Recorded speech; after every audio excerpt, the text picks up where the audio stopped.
चलिए आज पढ़ते हैं प्रेजेंट परफेक्ट टेंस का interrogative and interrogative negative sentences.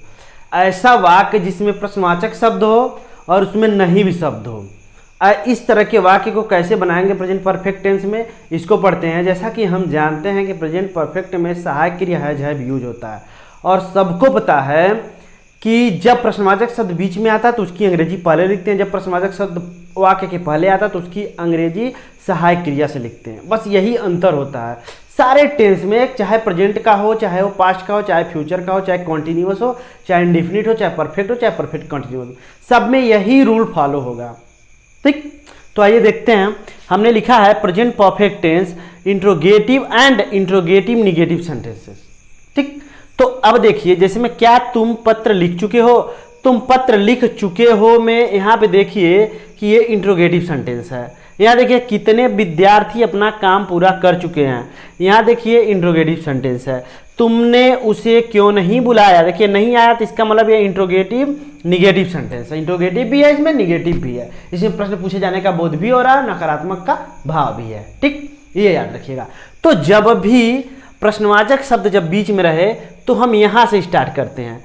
तो अगर प्रश्नवाचक शब्द बीच में नहीं रहेगा, अगर न रहे तो इसको हम नहीं लिखते हैं। बस यही अंतर होता है। जब प्रश्नवाचक शब्द बीच में दे दे तो हम इसको लिखते हैं, नहीं रहेगा या जब प्रश्नवाचक शब्द शुरू में रहता है क्या, तब हम यहाँ से स्टार्ट करते हैं। सॉरी, स्टार्ट हम यहाँ से करते हैं। जैसे कह रहा है हैव, कह रहा है क्या तुम पत्र लिख चुके हो, तो पहले तो हम लिखेंगे हैव। क्यों? क्योंकि यहाँ पे देखिए प्रश्न पूछे जाने का बोध तो हो रहा है, लेकिन प्रश्न का जवाब जब दिया जाएगा तो इसमें यस या नो में हो जाएगा, और जिसका यस या नो में जवाब दिया जाता है उसको हम हेल्पिंग वर्ब से बनाते हैं, ना कि उसकी अंग्रेजी लिखते हैं। उसकी अंग्रेजी नहीं लिखेंगे, इतना याद रखिएगा। तो हैव लिखेंगे क्योंकि तुम के साथ हम हैव यूज करते हैं। पिछली वाली वीडियो में बताया गया था किसके साथ हैज, किसके साथ हैव यूज होगा। हैव, उसके बाद कह रहा सब्जेक्ट, हमने सब्जेक्ट लिख दिया यू। उसके बाद कह रहा वर्ब की थर्ड फॉर्म लिखना, तो लिखना राइट माने लिखना होता है, और राइट का तीसरा रूप होता है रिटेन होता है। उसके बाद कह रहा है ऑब्जेक्ट क्या लिखना, पत्र, रिटेन द लेटर, LETTER। ये क्वेश्चन मार्क लगाना नहीं भूलेंगे। ठीक, अब दूसरा देखिए, कह रहा है कितने विद्यार्थी अपना काम पूरा कर चुके हैं, तो कितने की अंग्रेजी हम लिखते हैं हाउ मेनी। कितने की अंग्रेजी हम लिखेंगे क्या, हाउ मेनी। तो हाउ मेनी हम यहाँ लिखेंगे प्रश्नवाचक शब्द।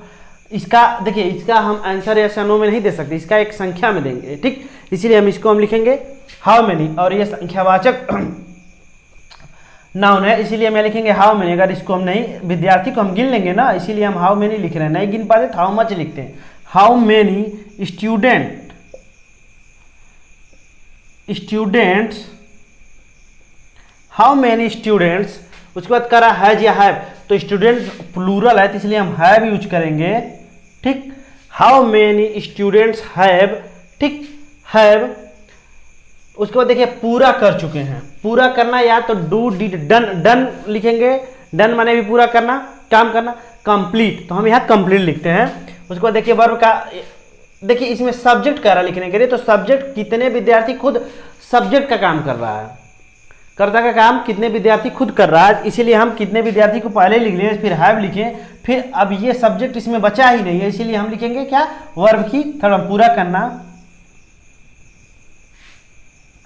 कंप्लीटेड। ठीक, कंप्लीटेड। उसके बाद कह रहा है अपना काम के विद्यार्थियां बहुत सारे हैं, तो बहुत सारे की अपनी की अंग्रेजी होती है देयर, THEIR, देयर वर्क। ठीक, यहाँ क्वेश्चन मार्क लगा देंगे। क्यों? क्योंकि यहाँ पर ये प्रश्नवाचक शब्द है। देखो यहाँ पे देखिए, कह रहा तुम उसे क्यों नहीं बुलाते हो।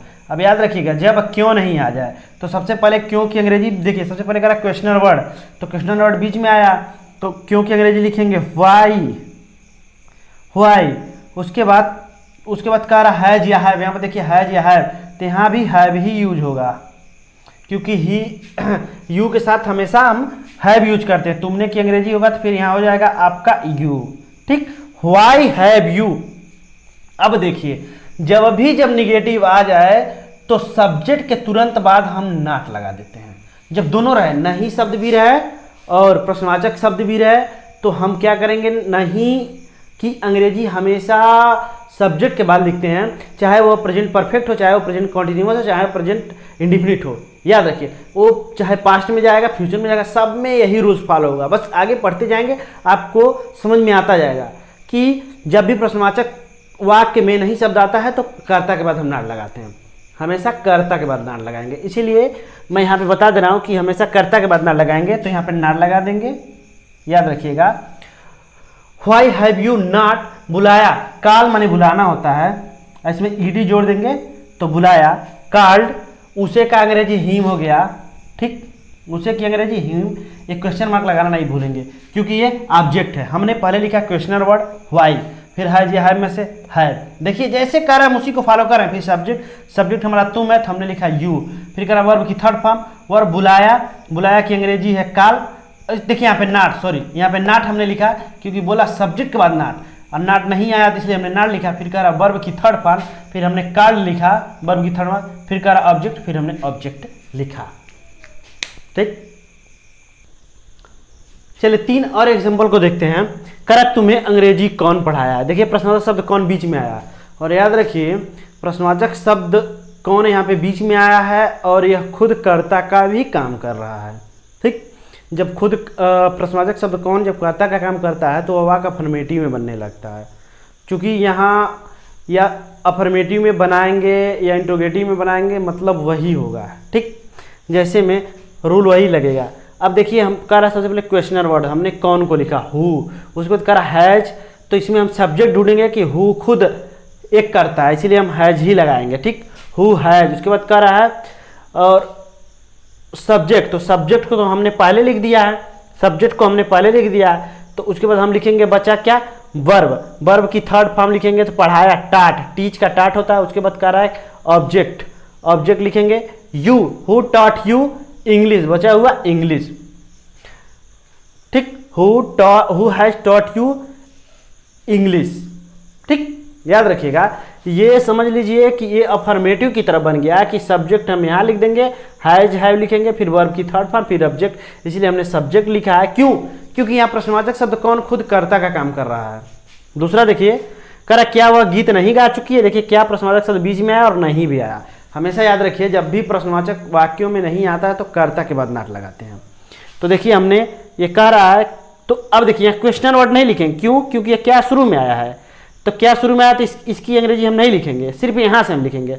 तो हमने लिखा हैज, क्यों हैज लिखा? क्योंकि कर्ता वह है। हैज के बाद देखिए करा सब्जेक्ट हमने लिखा सी, उसके बाद करा नाट, उसके बाद हमने लिखा नाट। नाट क्यों लिखे? क्योंकि यहाँ नहीं है। नाट क्यों लिखा गया? क्योंकि यहाँ नहीं है। तो हैज सी नाट, देखिए गा चुकी, उसको करा वर्ब की थर्ड फॉर्म, तो सिंग बनेगा ना, सिंग सैंग संग होता है, तो हमने संग लिखा, तीसरा रूप संग अ सांग कर्म। ठीक, अब देखिए तीसरा देखिए करा सोहन अपना पाठ कैसे याद किया है। तो सबसे पहले प्रश्नवाचक शब्द बीच में आ गया है, तो अगर कैसे याद किया है तो आप इसको अपना एक्सप्लेन करके बताएंगे कि कैसे वो याद किया है। तो देखिए जब प्रश्नवाचक शब्द बीच में आया जिसका आंसर हम एक्सप्लेन करके बता सकते हैं, उसको सबसे पहले उसकी अंग्रेजी सबसे पहले लिखते हैं। देखिए तो ए वाला रूल लगेगा, क्वेश्चनर वर्ड को हम यहाँ लिखेंगे सबसे पहले। तो हमने लिखा हाउ, हाउ लिखा, उसके बाद करा हैज या हैव। सोहन किसी का नाम, इसीलिए नाम के साथ हमेशा हैज लगेगा, तो हैज हमने लिखा। फिर कह रहा है कर्ता, कर्ता हमने लिख दिया सोहन, फिर कह रहा है वर्ब की थर्ड फॉर्म। देखिए यहाँ नहीं नाट लगाएंगे क्योंकि इसमें नहीं है, इसलिए हम नाट नहीं, उसके वर्ब की थर्ड फॉर्म कह रहा है याद किया। उसके बाद हम लर्न का थर्ड फॉर्म लर्नट होता है, लर्नट, तो हमने लर्नट लिखा। उसके बाद कह रहा है सोहन के अनुसार अपना की अंग्रेजी हिज होता है। क्यों? क्योंकि सोहन किसी का नाम है और सोहन एक लड़का, एक लड़का के लिए का प्रोनाउन जब हम यूज करते हैं तो ही यूज करते हैं। ही का पॉजिटिव फॉर्म होता है हिज, तो जब भी लड़का हो तो हिज लगाएंगे और लड़की हो तो हर लगाएंगे। जैसे सी का हर होता है वैसे लड़की के लिए हर हो जाएगा, लड़का हो तो ही लगाएंगे, याद रखिएगा। तो हिज लेसन, पाठ की अंग्रेजी लेसन, और क्वेश्चन मार्क लगाना नहीं भूलेंगे, याद रखिएगा। और याद रखिए लर्न का 3 फॉर्म होगा, लर्न लर्नट। ठीक, लर्न लर्नट लर्नट, याद रखिएगा। तो ये 3 फॉर्म होता है लर्न का। तो यहाँ क्वेश्चन लास्ट में क्वेश्चन मार्क लगाना नहीं भूलेंगे। ठीक, और इसी तरह बनाएंगे, और इसको याद रखिएगा ये हमेशा अफर्मेटिव की तरह बनने लगता है। ठीक, ये कि जब प्रश्नवाचक शब्द कौन बीच में आए तो उस वाक्य को हम एज ए अफर्मेटिव बनाते हैं। ठीक, देखिए ना अफर्मेटिव से मिलाइएगा तो देखिए ये वही रूल फॉलो होगा। सबसे पहले कर्ता, मान लीजिए कौन किसी का नाम हो, कौन किसी का नाम हो, कौन तुम्हें अंग्रेजी पढ़ाया है, तुम्हें कौन अंग्रेजी पढ़ाया, कौन किसी का नाम हो, तो सबसे पहले तो हम नाम की अंग्रेजी लिखेंगे और नाम के साथ हमेशा हैज लगाएंगे, इसलिए हमने हैज लगाया। फिर वर्ब का तीसरा रूप, हमने वर्ब का तीसरा रूप लिखा, फिर ऑब्जेक्ट लिखा यू, और फिर बचा हुआ इंग्लिश।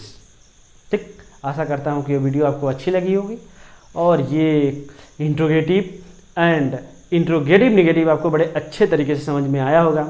और अगर अच्छे तरीके से समझ में आया हो तो कृपया करके लाइक करें, सब्सक्राइब करें और बेल आइकन दबाना ना भूलें, और शेयर भी कर दें ताकि जिनको इस तरह की वीडियो की ज़रूरत हो, जो टेंस पढ़ना चाहते हैं, उनके पास ये वीडियो ईजिली पहुंच जाए। तो इसके लिए आपको पहले से ही बहुत बहुत धन्यवाद, शेयर करने के लिए, लाइक करने के लिए, सब्सक्राइब करने के लिए, और वीडियो पे बने रहने के लिए एक बार फिर से आपको बहुत बहुत धन्यवाद।